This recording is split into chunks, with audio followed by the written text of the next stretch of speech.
আমরা সিদ্ধান্ত নিয়েছি, আমরা যারা উপদেষ্টা, প্রধান উপদেষ্টা থেকে আমি পর্যন্ত, আমরা রাষ্ট্রকে হিসাব দিচ্ছি আমাদের সম্পত্তি কত আছে।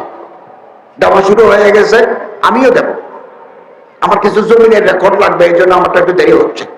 আমরা যেদিন বিদায় নেব, 1 পয়সা আমাদের বাঁচবে না।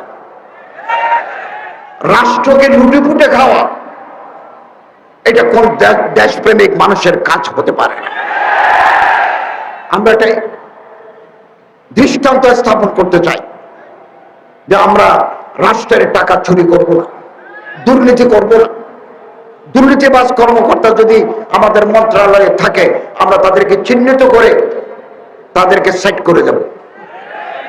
বিগত দিনগুলোতে কলেজে Islamic studies Darasatul Islamia permission দেয় নাই।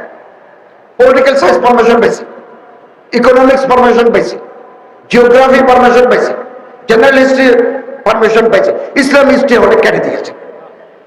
বদলাই ফেলবো, সব বদলাই ফেলবো ইনশাআল্লাহ।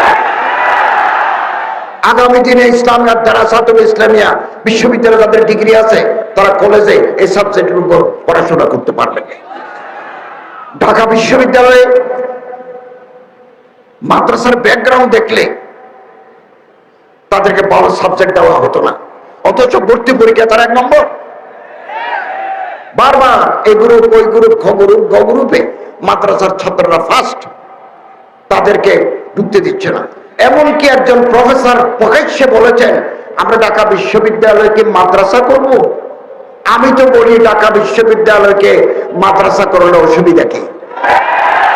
মাদ্রাসার ছাত্ররা যদি মেধা নিয়ে সমস্ত যোগ্যতা ফুলফিল করে ঢাকা, চট্টগ্রাম, রাজশাহী, জাহাঙ্গীরনগরে যদি ফার্স্ট হয়, অসুবিধা কি? তারা তো আমাদের দেশের ছাত্র।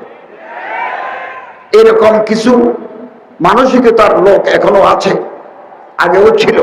আমরা এদের জায়গায় নতুন রূপ দিতে চাই, যারা ইসলাম বান্ধব, যারা ইসলামের প্রতি মহব্বত রাখেন, এরকম মানুষ দিতে চায়।